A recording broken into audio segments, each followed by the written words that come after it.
Oui, monsieur le maire, je voudrais remercier Xavier Bombard pour son cours d'histoire. C'est vrai que pour savoir où l'on va, il faut savoir d'où l'on vient, c'est très important. Et justement, où l'on va avec cette SPL, je me pose la question, notamment financièrement. Tout d'abord, on peut s'interroger quant à l'étude d'un rapport d'une si grande importance en fin de réunion, tardivement. Le 6 mai dernier, lors du conseil d'agglomération, et le 7 mai, lors du conseil municipal, vous avez fait voter la création d'une SPL équestre au capital de 500 000 €, que vous avez trouvé, dont 375 000 € pour la ville de Compiègne. Ce jour-là, j'avais dénoncé la précipitation d'une telle création en pleine transition démocratique, puisque c'est l'ancien conseil municipal qui a précipitamment voté la création de la SPL. Il n'y avait pas que des mauvais éléments dans cet ancien conseil. Je vous avais interrogé sur sa viabilité et le risque financier pour notre collectivité et ses contribuables. Vous n'aviez alors pas répondu aux questions que je vous avais posées. Un silence qui en dit long quand on sait que le parc équestre du Touquet, dont vous avez recruté le directeur général, que vous prenez en exemple un petit peu dans ce document, est déficitaire chaque année de 600 000 €, renfloué et financé par la collectivité du Touquet. Aujourd'hui, alors que vous soumettez au vote la délégation de service public de la SPL, nous avons enfin quelques chiffres, mais aussi des inquiétudes. Sur la forme, on ne peut pas dire que le projet soit très rassurant. Il tient en 10 pages, surtout de présentation de Compiègne et de l'équipement. La stratégie apparaît comme très idéaliste. Je cite, « créer de nouvelles dynamiques qui pourront être valorisées par le développement des synergies entre les différents équipements que possède la ville et de valoriser ses atouts, forêt, proximité de Paris et de Roissy. » Quant au business plan, sur 5 ans, il est extrêmement léger. N'importe quel créateur d'entreprise qui se présenterait avec un tel document devant son banquier ou au BGE devrait revoir sa copie. Mais c'est tellement plus facile avec l'argent des autres, et en l'occurrence avec l'argent des Compiègnois. Jamais n'est pris en compte le risque pour l'activité du contexte économique et social. Récession économique, forte hausse du chômage annoncée et perspectives financières difficiles pour les collectivités locales. La SPL, couplée à des investissements lourds de près de 2 millions d'euros, est présentée comme la solution miracle. Mais à quel prix? Les objectifs présentés dans le document sont louables. Et oui, nous sommes pour le cheval à Compiègne. Mais ils sont, selon nous, irréalistes sur le plan financier. Beaucoup de questions se posent à la lecture de votre business plan. Que nous dit le tableau du budget prévisionnel et que nous ne dit-il pas? Les recettes sont extrêmement optimistes. Trop. Vous estimez un chiffre d'affaires annuel de près d'1 million d'euros dès l'année prochaine et au-delà du million d'euros en 2022. Vous y intégrez dans ce chiffre d'affaires la subvention de la ville de Compiègne pour l'entretien du stade équestre, dont acte. Je crois comprendre que vous considérez atteindre dès l'an prochain vos objectifs de 500 licenciés et de 40 boxes de pension avec des chevaux de propriétaires. Mais ce n'est pas indiqué. Est-ce bien réaliste pour 2021, quand on connaît les difficultés de la filière équestre qui ne va pas être aidée par la crise qui vient? En matière de charges, la SPL, ce serait une masse salariale de plus de 500 000 € d'ici 2 ans. Ces chiffres donnent le vertige. Ah bon? Pour cette année 2020, vous envisagez déjà un déficit de 15 000 € sur 6 mois. Qui va le combler? La ville? Ou où est-il reporté dans le budget de l'année prochaine dans le tableau? Nous ne le voyons pas. En 2021, vous annoncez un résultat net de 35 000 €, mais qui va déjà baisser de 15 % l'année suivante à 30 000 €. Ensuite, et le plus intéressant selon nous, c'est ce que ne nous dit pas ce tableau et qui nous interroge.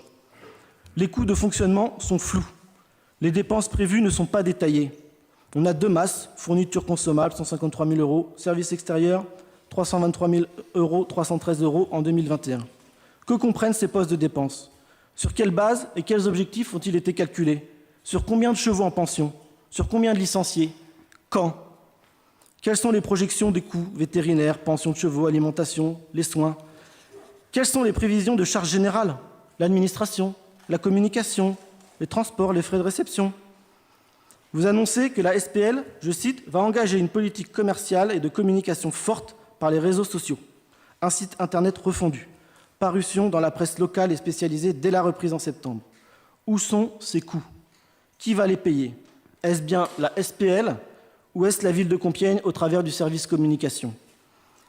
Vous annoncez le développement de l'événementiel au stade équestre, Évelyse Guyot l'a dit, avec une tente de 500 m² qui sera allouée toute l'année, utilisée par un traiteur, cette tente sera proposée à l'événementiel.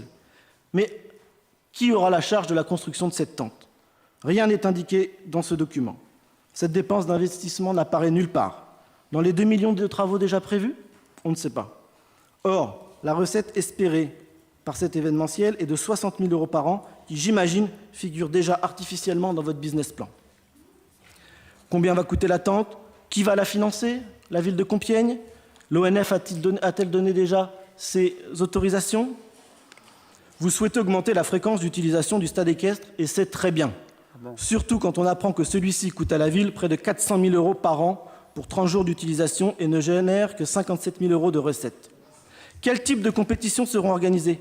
Combien? Pour quel coût? Un concours ne rapporte pas d'argent. Au contraire, il en coûte et il faut le prévoir dans ce business plan.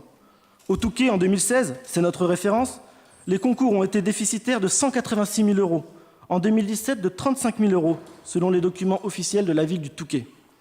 Enfin, au Hara, vous annoncez l'accueil d'enfants de 2 à 6 ans pour des activités de poney.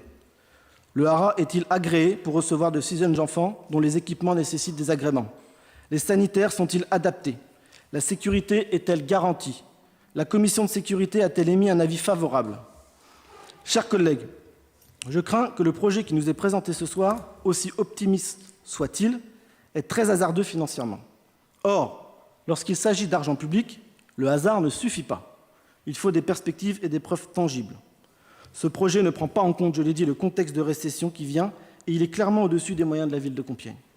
Compiègne, nous le pensons, mérite une politique de cheval ambitieuse, populaire et réaliste. Surtout, dès lors qu'elle est prise en charge par les collectivités, elle doit être financièrement viable. C'est une politique réfléchie, travaillée et sérieuse que nous appelons de nos vœux. Une politique d'ouverture pour le cheval, pour répondre aux nouvelles demandes de tous les Compiègnois. Cela nécessite du temps et plus que 4 semaines de confinement. Nous avons soutenu la réfection du centre équestre, car il le fallait, après des années d'abandon par la ville.